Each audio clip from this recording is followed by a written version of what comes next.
Hello बच्चों, physics की इस क्लास में आपका स्वागत है। इससे पहले अपनी 4 क्लास हो चुकी है, आज अपनी 5वीं क्लास है। अभी तक अपन ने जो डिस्कस किया था वो डिस्कस किया था विद्युत धारा का चुंबकीय प्रभाव और स्टड का प्रयोग, बायो-सावर्त नियम। आफ्टर दैट अपन बात कर चुके हैं बायो-सावर्त नियम की कुछ एप्लीकेशंस, जैसे लंबे सीधे तार के कारण, वृत्ताकार कुंडली के कारण, वृत्ताकार कुंडली के केंद्र पर और उसकी अक्ष प्रतिवृत्ता का व्यंजक हेल्महोल्ट्ज कुंडली। उसके बाद में नेक्स्ट नया पार्ट अपन ने स्टार्ट किया था कि कोई भी आवेशित कण पर, कोई भी गतिशील आवेशित कण पर चुंबकीय क्षेत्र का प्रभाव, और आफ्टर दैट अपन ने डिस्कस किया था साइक्लोट्रॉन। अब ये अपना नया पार्ट स्टार्ट हो रहा है। नया पार्ट है, इसमें फर्स्ट क्वेश्चन बनता है धारावाही चालक पर कार्यरत चुंबकीय बल का व्यंजक ज्ञात करो। किसकी उपस्थिति में? चुंबकीय क्षेत्र की उपस्थिति में।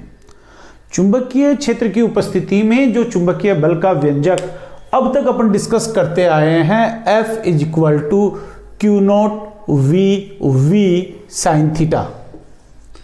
यानी कोई भी आवेशित कण दिया गया है जो कि V वेग से गतिशील है चुंबकीय क्षेत्र में, तो चुंबकीय क्षेत्र की उपस्थिति में उस पर कार्यरत चुंबकीय बल का सूत्र अपन देते हैं Q0 V sin थीटा से। अब क्वेश्चन कह रहा है धारावाही चालक, यानी एक चालक M1 M2 जिसकी लंबाई कितनी है L, जो कि रखा गया है कहां पर? चुंबकीय क्षेत्र B में, जिसमें प्रवाहित धारा कितनी है I। इस स्थिति में हमें चुंबकीय बल का व्यंजक प्राप्त करना है। अपन स्टार्ट करते हैं डेरिवेशन। डेरिवेशन में डायग्राम मैं आपको एक्सप्लेन कर चुका हूं। M1 M2 एक चालक, धारावाही चालक, इसकी अक्ष की दिशा के अनुदिश धारा प्रवाहित हो रही है कितनी? I। चालक की लंबाई है L, अनुप्रस्थ काट का क्षेत्रफल है A। चालक पर आरोपित चुंबकीय क्षेत्र कितना है? B, जो कि कितने एंगल पर है? थीटा कोण पर है। और चालक में जो मुक्त इलेक्ट्रॉन हैं वो किस वेग से गति कर रहे हैं? अपवाह वेग, ड्रिफ्ट वेलोसिटी Vd से। मान लिया इस चालक का जो संख्या घनत्व है, इलेक्ट्रॉन संख्या घनत्व, इलेक्ट्रॉन संख्या घनत्व का मतलब है प्रति एकांक आयतन में इलेक्ट्रॉनों की संख्या, वो कितना है? स्मॉल n है। तब इस चालक में इलेक्ट्रॉनों की संख्या कितनी होगी? एकांक आयतन में इलेक्ट्रॉन कितने हैं? Small n। चालक का आयतन क्षेत्रफल इंटू कोई भी एक लंबाई, A × L। तो मैं यहां लिखूंगा चालक में उपस्थित कुल इलेक्ट्रॉनों की संख्या। चालक का मतलब है Al आयतन में उपस्थित कुल इलेक्ट्रॉनों की संख्या। एकांक आयतन में कितने हैं? Small n। Al आयतन में कितने आ जाएंगे? NaL। Equation number first. अब अपन यहां पर बात करें कि चालक में जो मुक्त इलेक्ट्रॉन हैं उसमें स्थित किसी भी इलेक्ट्रॉन पर कार्यरत चुंबकीय बल, क्योंकि इलेक्ट्रॉन अपवाह वेग Vd से चल रहा है, किसकी उपस्थिति में चल रहा है? चुंबकीय क्षेत्र की उपस्थिति में। कितने एंगल पर चल रहा है? थीटा एंगल पर चल रहा है। जस्ट अभी मैंने आपको बताया था Q दिया हुआ है, V दिया हुआ है, V दिया हुआ है, थीटा दिया हुआ है, तब कार्यरत चुंबकीय बल। तो लिखूंगा चालक में स्थित प्रत्येक इलेक्ट्रॉन पर कार्यरत चुंबकीय बल, इसको मैं लिख रहा हूं स्मॉल f से, that is equal to Q electron पर आवेश कितना आएगा? -E V × V। यहां वेग दिया हुआ है अपवाह वेग, चुंबकीय क्षेत्र B। इक्वेशन नंबर सेकेंड कि इलेक्ट्रॉन जो है वो अपवाह वेग से चुंबकीय क्षेत्र B में जब गति कर रहा है तो उस पर कार्यरत बल स्मॉल f से लिखेंगे। ये तो एक इलेक्ट्रॉन पर कार्यरत बल है। टोटल इलेक्ट्रॉन कितने हैं? कैपिटल N लिखेंगे। तब चालक पर कार्यरत कुल चुंबकीय बल, इसको मैं लिख रहा हूं कैपिटल F से, that is equal to N × small f। भाई एक इलेक्ट्रॉन पर स्मॉल f है, टोटल नंबर ऑफ इलेक्ट्रॉन्स कितने हैं? n है, तो टोटल बल कितना आ जाएगा? n × f। इक्वेशन नंबर 3 समीकरण 2 व 3 से ये आ जाएगा F is equal to, value put करेंगे कैपिटल N की, समीकरण 1 2 3 लिखेंगे, समीकरण 1 2 व 3 से कैपिटल N की वैल्यू पुट कर दें, स्मॉल f की वैल्यू पुट कर दें, minus NaLe VD cross V, ये समीकरण नंबर 4। चालक पर कार्यरत कुल बल आया है, N संख्या घनत्व, A एरिया, L लंबाई, E इलेक्ट्रॉन पर आवेश, VD अपवाह वेग और B चुंबकीय क्षेत्र। परंतु अपन बात करते हैं किसी भी चालक के लिए जो विद्युत धारा और अपवाह वेग में संबंध होता है। अपन पढ़ चुके हैं धारा वैद्युतिकी में, पहले क्या, परंतु किसी चालक के लिए मैं बात करता हूं धारा और अपवाह वेग में संबंध होता है I बराबर NeA VD। समीकरण में दोनों तरफ L से गुना कर दो, लंबाई से गुना कर दो, ये आ जाएगा IL NeAL VD। यदि इस समीकरण को मैं लिखता हूं सदिश रूप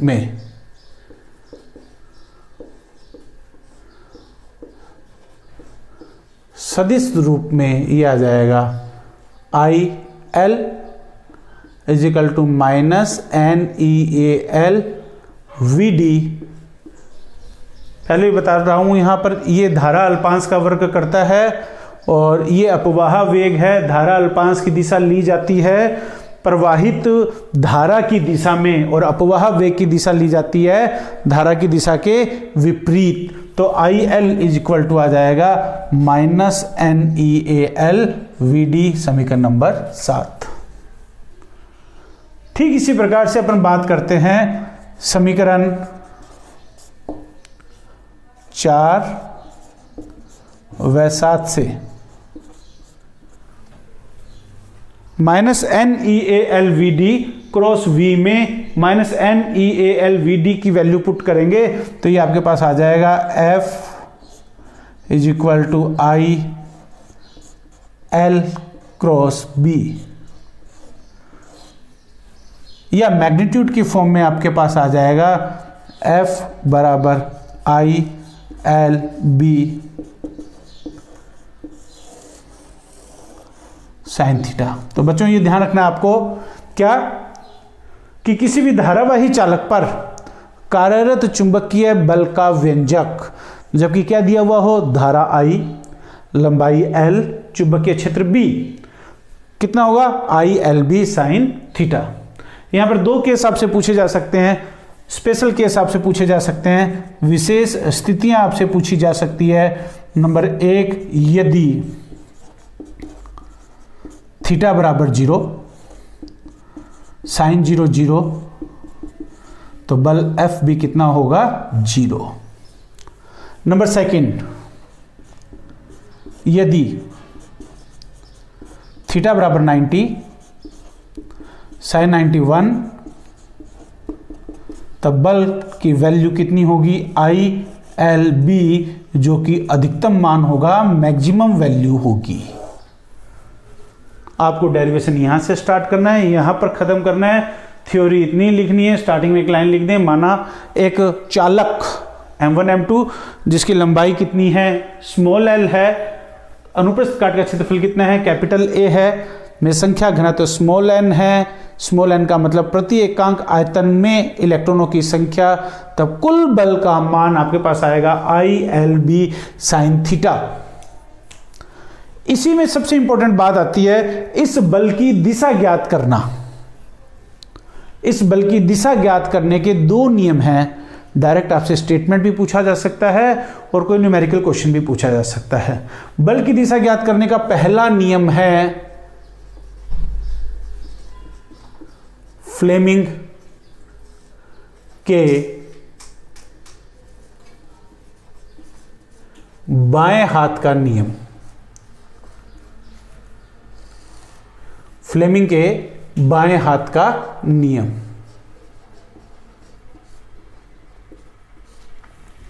फ्लेमिंग के बाएं हाथ का नियम आपको ध्यान रखना है। क्या ध्यान रखना है? लेफ्ट हैंड, बायां हाथ। बायां हाथ कहता है कि यदि बाएं हाथ की तर्जनी अंगुली, ये जो फर्स्ट फिंगर है जिससे संकेत इंगित करती है, इसको तर्जनी अंगुली कहते हैं। यदि बाएं हाथ की तर्जनी अंगुली, मध्यमा अंगुली तथा अंगूठा तीनों को इस प्रकार से एक दूसरे के लंबवत फैलाएं कि यदि तर्जनी अंगुली चुंबकीय क्षेत्र की दिशा को बताए, मध्यमा अंगुली प्रवाहित धारा की दिशा को बताए, तो जो अंगूठा है वो किसको बताएगा? चुंबकीय बल की दिशा को बताएगा। FBI, CBI की तरह याद रखना, CBI। वैसे FBI, B magnetic field, I current, then F force. कि बाएं हाथ की तर्जनी अंगुली, मध्यमा अंगुली, अंगूठा तीनों को इस तरह से एक दूसरे के लंबवत फैलाएं कि यदि तर्जनी अंगुली प्रवाहित धारा की दिशा को, तर्जनी अंगुली यदि चुंबकीय क्षेत्र की दिशा को, मध्यमा अंगुली यदि प्रवाहित धारा की दिशा को बताए, तो अंगूठा किसको बताएगा? बल की दिशा को, चुंबकीय बल की दिशा को बताएगा। ये फ्लेमिंग के बाएं हाथ का नियम है। इसको यूज में कैसे लेंगे आगे मैं बताऊंगा आपको। सेकंड इसी में आ जाता है दाईं हथेली का नियम।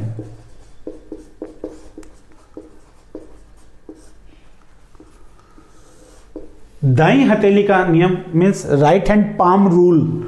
ये हथेली है, ये कहता है दाएं हाथ को इस तरह से फैलाएं कि यदि जो फैली हुई अंगुलियां हैं ये किसको बताती हैं? चुंबकीय क्षेत्र की दिशा को बताती हैं।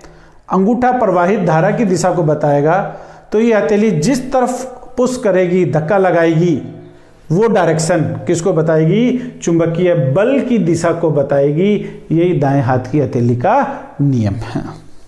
तो ये दोनों नियम आपको ध्यान रखने हैं। स्टेटमेंट भी आपसे पूछे जा सकते हैं और ये डेरिवेशन आपसे पूछा जा सकता है।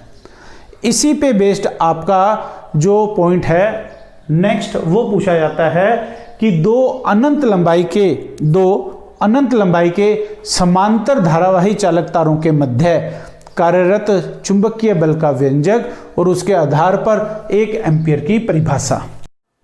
नेक्स्ट टॉपिक अपना है अनंत लंबाई के दो समांतर धारावाही चालक तारों के मध्य उनकी प्रति एकांक लंबाई पर कार्यरत चुंबकीय बल का व्यंजक।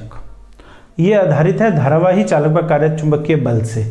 अभी अपन ने डिस्कस किया था धारावाही चालक पर कार्यरत चुंबकीय बल का व्यंजक कितना बताया था? F = ILB sin theta. और बल की दिशा ज्ञात करने का नियम बताया था फ्लेमिंग के बाएं हाथ का नियम या दाएं हाथ की हथेली का नियम। अब अकॉर्डिंग टू क्वेश्चन जो लैंग्वेज है उसी को यूज में लेना है। अनंत लंबाई के दो समांतर धारावाही चालक तार, दो चालक तार P1 और P2 जिनमें धाराएं क्रमशः I1 और I2 समान दिशा में प्रवाहित हो रही है। दोनों तार एक दूसरे के समांतर रखे गए हैं। कितनी दूरी पर? d दूरी पर रखे गए हैं। चालक तार P1 में धारा कितनी प्रवाहित हो रही है? I1। ये अपने चारों तरफ क्या उत्पन्न करेगा? चुंबकीय क्षेत्र। तो तार P1 में जो धारा I1 प्रवाहित हो रही है इसके कारण d दूरी पर अपन कोई भी एक बिंदु लें। इस बिंदु पर जो चुंबकीय क्षेत्र की तीव्रता है अनंत लंबाई के तार के लिए क्या बताया? μ0I/2πr। यानी यहाँ दूरी थी लंबवत दूरी, यहाँ दूरी कितनी ली है? d। तो ये आ जाएगा B1 = μ0I1/2πd। तीव्रता की दिशा कैसे बताई है? इस कोड को ध्यान में रखें। धारा किधर बह रही है? ऊपर बह रही है।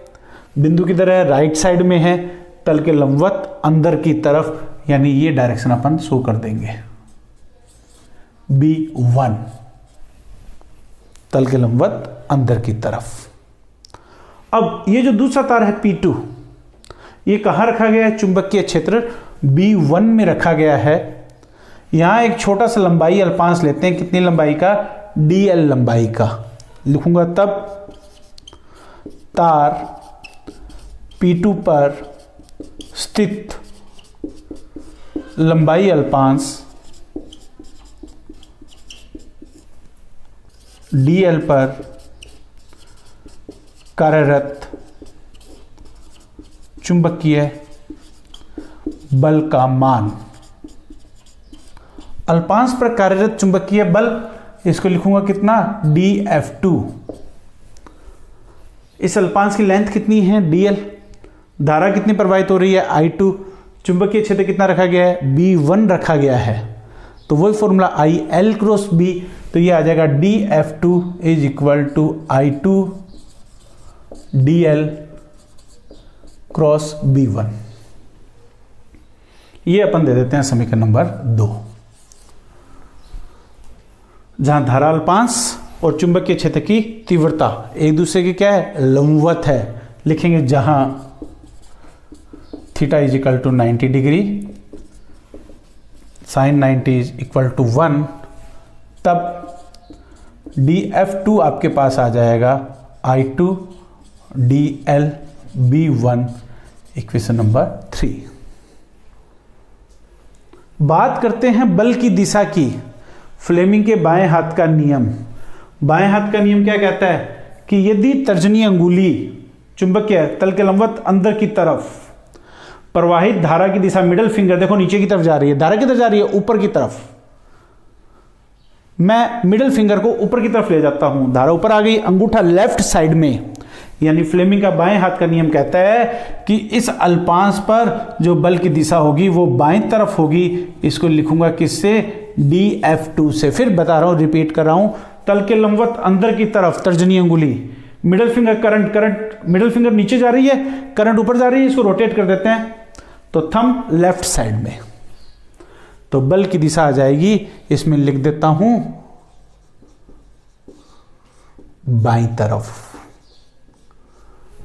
समीकरण 1 व 3 से, 1 से B1 का मान रख दें, तो ये आ जाएगा dF2 is equal to mu naught I1 I2 upon 2 pi d dl, equation number 4। B1 की वैल्यू पुट कर दी है। हमें क्वेश्चन में पूछा गया है एकांक लंबाई पर कार्यरत बल, तो ये आ जाएगा अतः एकांक लंबाई पर कार्यरत चुंबकीय बल dF2 बटा dl, दोनों तरफ लंबाई का भाग दे दें, ये फॉर्मूला आ जाएगा mu naught I1 I2 upon 2 पाई d। समीकरण नंबर 5, ये अपने पास आ गया। तार की एकांक लंबाई पर कार्यरत चुंबकीय बल का व्यंजक कितना आया, म्यू नोट I1 I2 बटा 2 पाई d। ठीक यही बात आप कैलकुलेट कर सकते हैं। कैसे कैलकुलेट कर सकते हैं कि तार P2 में धारा प्रवाहित हो रही है कितनी, I2। इससे d दूरी पर मैं एक पॉइंट ले रहा हूं, इस पॉइंट पर तीव्रता की दिशा क्या होगी, धारा बह रही है ऊपर, पॉइंट आ गया लेफ्ट साइड में, आ जाएं तल के लंबवत बाहर की तरफ, यानी इस डायरेक्शन को मैं यूं शो कर रहा हूं, ये B2। B2 का मान कितना आएगा, कुछ भी नहीं करना है, 1 को 2 से रिप्लेस करना है। आप लिख सकते हैं ठीक इसी प्रकार तार P2 के कारण तीव्रता B2 is equal to mu naught I2 2 pi d, तल के लंबवत बाहर की तरफ, ये इक्वेशन नंबर 6।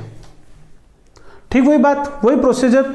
इस तार P1 पर एक लंबाई अल्पांश लेंगे, कितनी लंबाई का, dl लंबाई का, धारा कितनी बह रही है, I1। सेम वही स्टेप लिखना है, तब तार P1 पर लंबाई अल्पांश पर कार्यरत चुंबकीय बल DF1 बराबर सेम वही बात आ जाएगी। क्या अब धारा कितनी है? I1 DL B2, बल्कि दिशा इसमें लेफ्ट आ रही थी, इसमें क्या आ जाएगी? राइट। वही फ्लेमिंग के बाएं हाथ से आप कैलकुलेट कर सकते हैं DF1।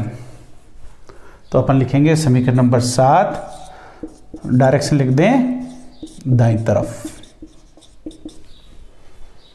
समीकरण 6 व 7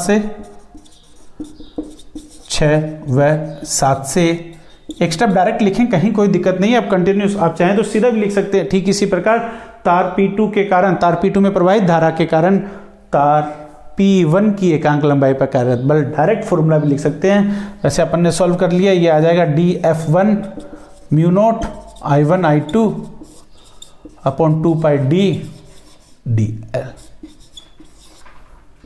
जिससे DF1 बटा DL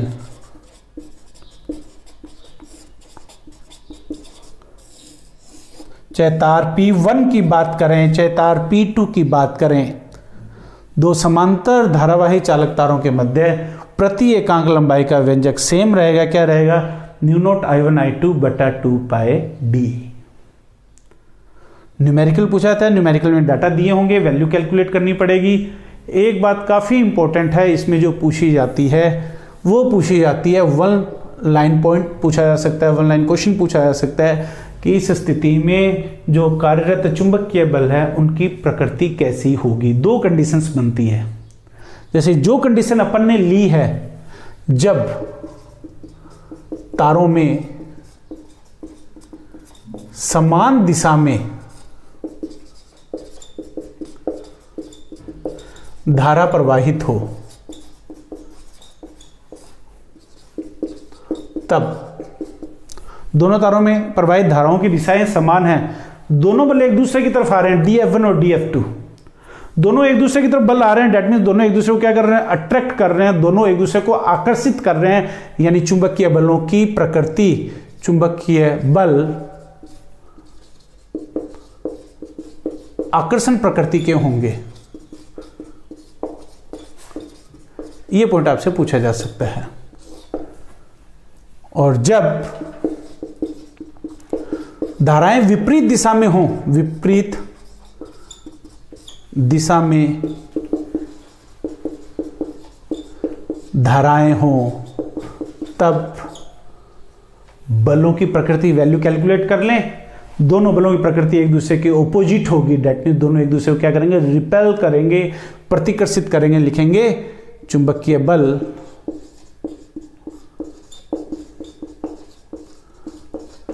प्रतिकर्षण प्रकृति का होगा। ये दोनों पॉइंट आपको ध्यान में रखने हैं। क्या ध्यान में रखना है?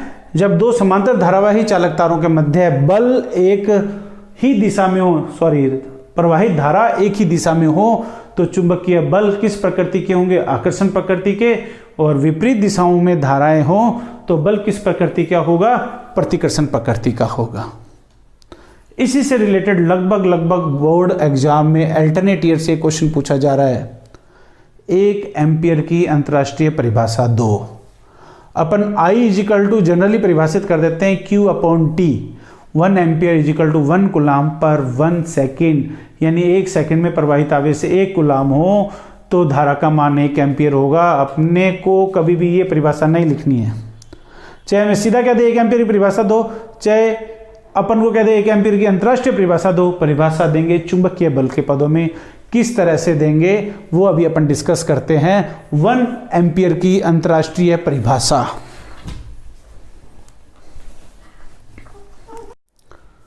नेक्स्ट अपना है 1 एम्पियर की अंतरराष्ट्रीय परिभाषा। मैं जैसे आपको बता चुका हूं, अल्टरनेट ईयर से हर बार 1 नंबर की वेटेज का बोर्ड एग्जाम में ये क्वेश्चन पूछा जा रहा है। अपन ने जस्ट अभी डिस्कस किया है क्या कि किन्हीं दो समांतर धारावाही चालक तारों के मध्य उनकी एकांक लंबाई पर कार्यरत चुंबकीय बल का व्यंजक कितना होता है? DF अपॉन DL बराबर म्यू नॉट I1 I2 बटा 2 पाई D। यदि दोनों चालक तारों में प्रवाहित धाराएं समान मान की हो और दोनों के मध्य की दूरी 1 मीटर हो और उनकी एकांक लंबाई पर चुंबकीय बल का मान कितना हो, 2 गुना 10⁻7 न्यूटन प्रति मीटर हो, तब ये वैल्यू अपन पुट करते हैं यहाँ पर 2 गुना 10⁻7, म्यू0 का मान 4 पाई गुना 10⁻7, I1 I2 की वैल्यू पुट की I स्क्वायर, तो ये अपने पास आ जाएगा I square is equal to 1, I is equal to +-1। अर्थात निर्वात या वायु में स्थित किन्हीं 2 अनंत लंबाई के समांतर धारावाही चालक तारों के लिए जिनमें प्रवाहित धाराएं समान दिशा में समान मान की हो तथा दोनों तारों के बीच की दूरी कितनी हो, 1 मीटर हो, तथा जिनकी एकांक लंबाई पर कार्यरत चुंबकीय बल 2 गुना 10⁻7 न्यूटन प्रति मीटर हो, तब प्रत्येक चालक तार में प्रवाहित धारा कितनी होगी, 1 एम्पियर होगी। मैं रिपीट कर रहा हूं इस बात को कि निर्वात या वायु की उपस्थिति में किन्हीं 2 अनंत लंबाई के समांतर धारावाही चालक तारों के लिए जिनमें समान मान की धारा समान दिशा में प्रवाहित हो रही हो, जिन तारों के मध्य की दूरी 1 मीटर हो तथा जिनकी एकांक लंबाई पर चुंबकीय बल का मान 2 गुना 10⁻7 न्यूटन प्रति मीटर हो, तब प्रत्येक चालक तार में प्रवाहित धारा कितनी होगी, 1 एम्पियर होगी। अब अपन जो नेक्स्ट टॉपिक डिस्कस करेंगे वो इसी का एक तरीके से ये कहूंगा लास्ट पार्ट है कि कोई भी आयताकार लूप, कोई भी आयताकार कुंडली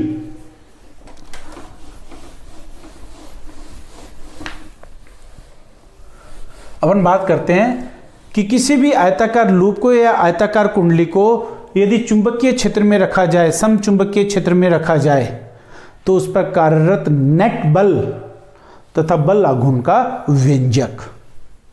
अपना टॉपिक है आयताकार धारावाही कुंडली पर सम चुंबकीय क्षेत्र की उपस्थिति में कार्यरत नेट बल व बल आघूर्ण का व्यंजक।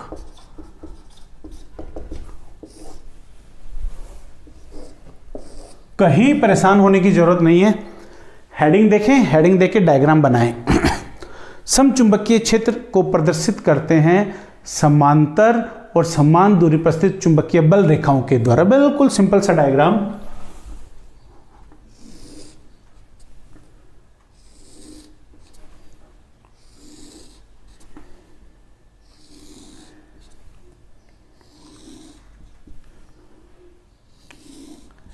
ये समान दूरी पर स्थित समांतर बल रेखाएं समचुंबकीय क्षेत्र बी को बता रही हैं।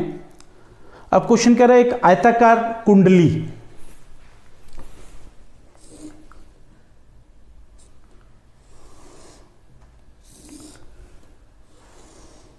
एक आयताकार कुंडली है P Q R S, जिसकी लंबाई अपन ले रहे हैं L, चौड़ाई अपन ले रहे हैं स्मॉल b।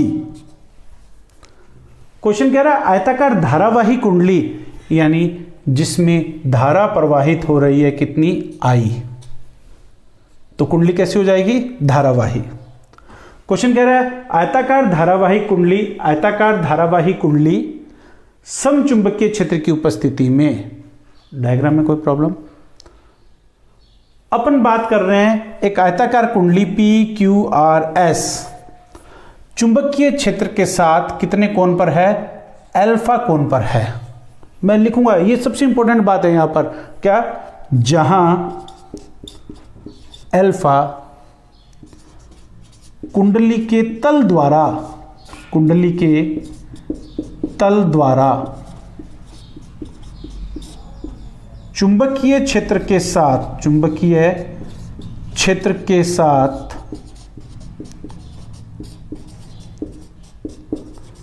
बनाया गया कोण है।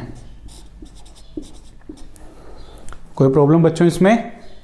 क्वेश्चन जो कह रहा है मैं उसी को लेकर चल रहा हूं एक धारावाही आयताकार कुंडली PQRSP जिसकी लंबाई L है, चौड़ाई स्मॉल b है, जिसमें धारा I प्रवाहित हो रही है और जिसमें कुंडली का जो तल है वो चुंबकीय क्षेत्र के साथ कितना कोण बनाए हुए हैं? अल्फा कोण बनाए हुए हैं। पर कार्यरत नेट बल और बल आघूर्ण हमें ज्ञात करना है। मैं इस आयताकार कुंडली को क्या करता हूं? 4 भागों में तोड़ देता हूं। अपन सबसे पहले बात करते हैं भाग PQ की, भाग QR की, RS की, SP की। मैं बात करूं कुंडली के भाग PQ पर कार्यरत चुंबकीय बल, इसको लिखता हूं F1 से। ध्यान से देखेंगे, भाग PQ, इस भाग की लंबाई कितनी है? L। इसमें धारा कितनी प्रवाहित हो रही है? I। कहां रखा गया है? चुंबकीय क्षेत्र B में। तो कार्यरत चुंबकीय बल कितना होगा?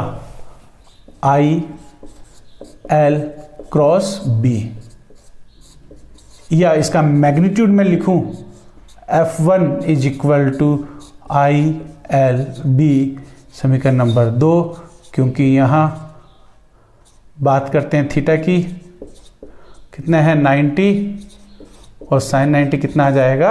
1। L लंबाई और चुंबकीय क्षेत्र, चुंबकीय क्षेत्र अपन मान रहे हैं कागज के तल के लंबवत। अब अपन बात करते हैं बल की दिशा की। फ्लेमिंग का बाएं हाथ का नियम लगा दो। चुंबकीय क्षेत्र की दिशा, प्रवाहित धारा की दिशा नीचे आ रही है। किधर आ रही है? नीचे, तल के लंबवत बाहर की तरफ। दिशा किधर है धारा की? ऊपर की तरफ। तो तल के लंबवत अंदर की तरफ लिखूंगा, तल के लंबवत अंदर की तरफ, यानी डायरेक्शन ये। इस डायरेक्शन को मैं शो कर रहा हूं इस तरीके से F1। अपनी सुविधा के लिए अपन क्या करते हैं, इसी का जो विपरीत भाग है पहले वो ले लेते हैं, डायरेक्शन कैलकुलेट करने में इजी रहेगा। भाग ले रहा हूं RS। इसी प्रकार भाग RS पर कार्यरत चुंबकीय बल, इसको मैं F2 से लिख देता हूं। ये भी आ जाएगा ILB, और बल की दिशा आएगी तल के लंबवत बाहर की तरफ, तल के लंबवत बाहर की तरफ। डायरेक्शन समझ गए हो ना बच्चों? बाएं हाथ का नियम लगाओ। देखें, तल के लंबवत बाहर की तरफ, दोनों में धाराएं विपरीत दिशा में। यहां बाहर की तरफ है तो इधर किस में हो जाएगा? अंदर की तरफ। इस डायरेक्शन को इंडिकेट कर रहा हूं इस तरीके से F2।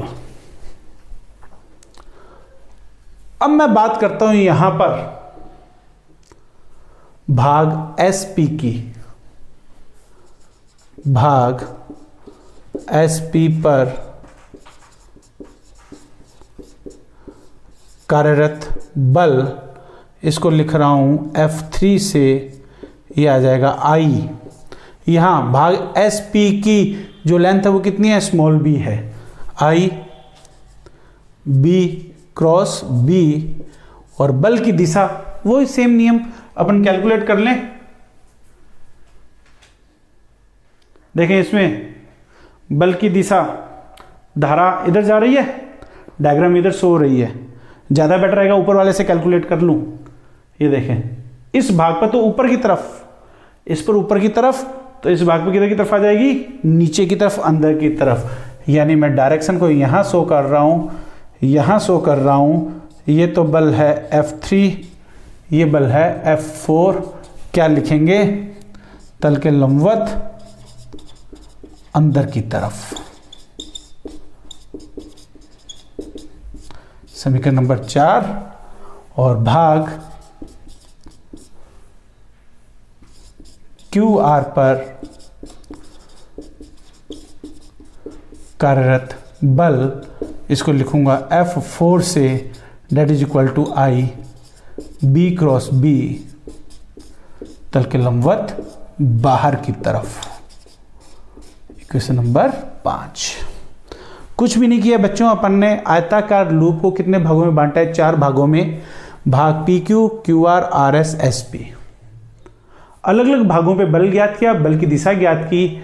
हमें ज्ञात करना है नेट बल, लिखेंगे अतः लूप पर, कुंडली पर, लूप पर कार्यरत नेट बल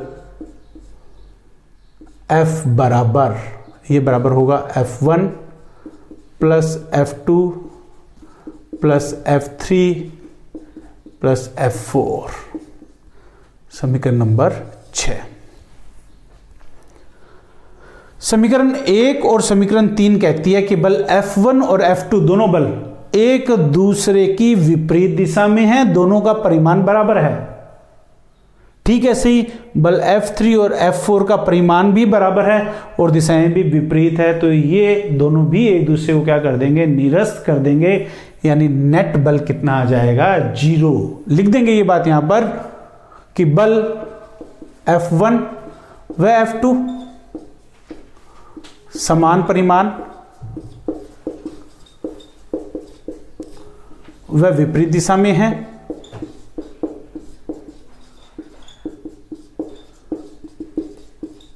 तथा बल F3 व F4 भी समान परिमाण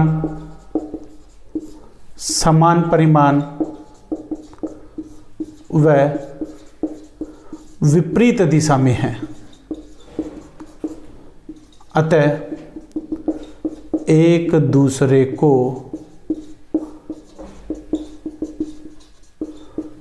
निरस्त कर देंगे,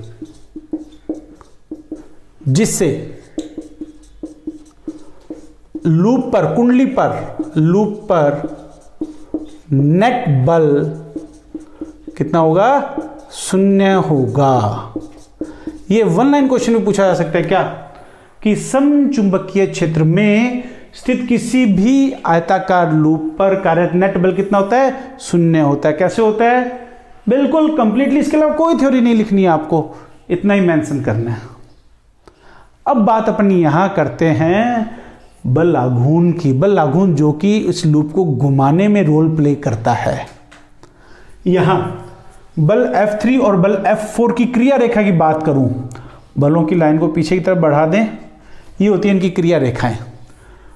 बल F3 और F की क्रिया रेखा एक दूसरे को क्या कर रही है? निरस्त, एक कॉमन पॉइंट से पास आउट हो रही हैं, यानी ये लूप को नहीं घुमाएंगी। लेकिन जो बल F1 है और जो बल F2 है, इनकी क्रिया रेखाएं अलग अलग दिशाओं में हैं। यानी मान लो ये बल इसको ऊपर की तरफ ले जाएगा, तो बल F2 किधर ले जाएगा? अंदर की तरफ। वो ऊपर ले जाएगा तो किधर लूप जाएगा? अंदर की तरफ। यानी लूप को रोटेट करेंगी, लूप को घुमाएंगी। तो ये दोनों बल मिलकर इस लूप पर क्या करते हैं? एक युग्म बना देती हैं बलों का, जो कि लूप को घुमाने का प्रयास करता है। उस बल युग्म का जो आघूर्ण है वो अपन कैलकुलेट करेंगे। कैसे कैलकुलेट करेंगे अपन बात करते हैं। यहां पर ये थ्योरी लिख देंगे।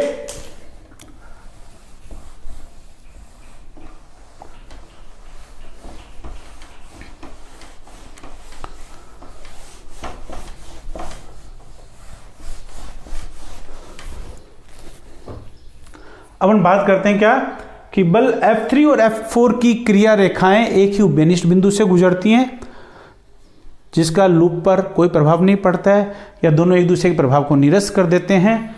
लेकिन बल F1 और F2 की क्रिया रेखाएं अलग अलग दिशाओं में होने से लूप को घुमाने का प्रयास करती हैं, जिससे लूप पर कार्यरत बल आघूर्ण, लूप पर कार्यरत बल आघूर्ण, इसको लिखते हैं बल गुना क्रिया रेखाओं के बीच की लंबवत दूरी, यदि इस डायग्राम को मैं बनाऊं, ये तो बल लग रहा है F1, ये बल लग रहा है F2, ये सिरा R, ये सिरा Q, ये लेंथ अपन ले रहे हैं B, ये कौन है अल्फा। क्रिया रेखाओं के बीच की लंबवत दूरी, इसको पीछे की तरफ बढ़ा दें, इसको नाम देते हैं T। तो ये आ जाएगा ट्वाई। F1 और F2 का परिमाण अपन ने कितना लिया है, ILB, गुना क्रिया रेखाओं के बीच की लंबवत दूरी मैं लिख रहा हूं RT से।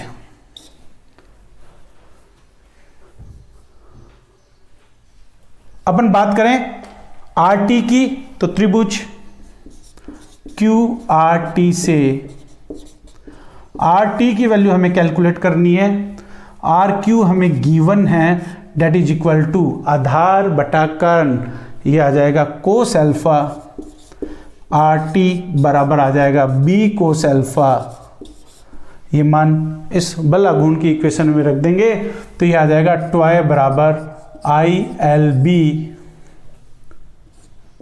B कोस अल्फा, या ये आ जाएगा ट्वाई बराबर IAB कोस अल्फा, जहां A बराबर लंबाई इंटू चौड़ाई लूप का क्षेत्रफल है। यदि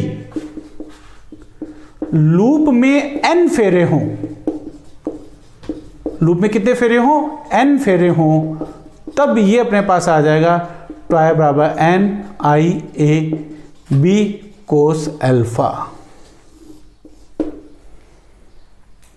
अपन बात करते हैं अल्फा कुंडली के तल द्वारा चुंबकीय क्षेत्र के साथ बनाया गया कोण। एक सिंपल सा पॉइंट इसमें न्यूमेरिकल क्वेश्चन में पूछ लिया जाता है, क्या कि यदि लूप के तल के अभिलंब द्वारा चुंबकीय क्षेत्र के साथ बनाया गया कोण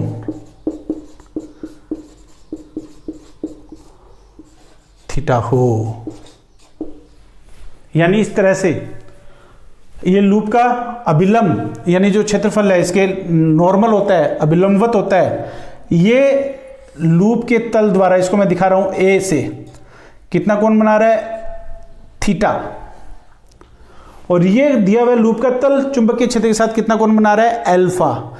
थीटा है तल के अभिलंब द्वारा, अल्फा है तल के द्वारा, तो ये आ जाएगा थीटा प्लस अल्फा बराबर 90 डिग्री, और इससे आपके पास अल्फा बराबर आ जाएगा 90 माइनस थीटा, और कोस अल्फा आ जाएगा cos 90 minus theta, that is equal to sine theta.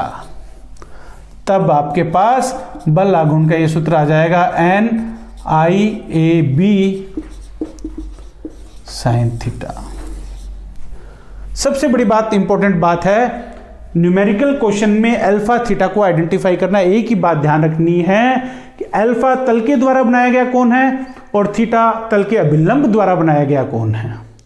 आगे इसमें एक बात और अपन करेंगे, NIA ये लूप का चुंबकीय आघूर्ण होता है, NIA लूप का चुंबकीय आघूर्ण होता है, इसको अपन M से भी लिखते हैं, तब ये सूत्र आ जाएगा MB साइन थीटा। आगे वाले चैप्टर में डिस्कस करेंगे, जहां M है NIA धारावाही लूप का चुंबकीय आघूर्ण। तो बच्चों, ये आपका एक छोटा सा पार्ट कंप्लीट हो गया है, लूप पर कार्य चुंबकीय बल आघूर्ण का व्यंजक। Thank you. नेक्स्ट मिलेंगे नेक्स्ट क्लास में।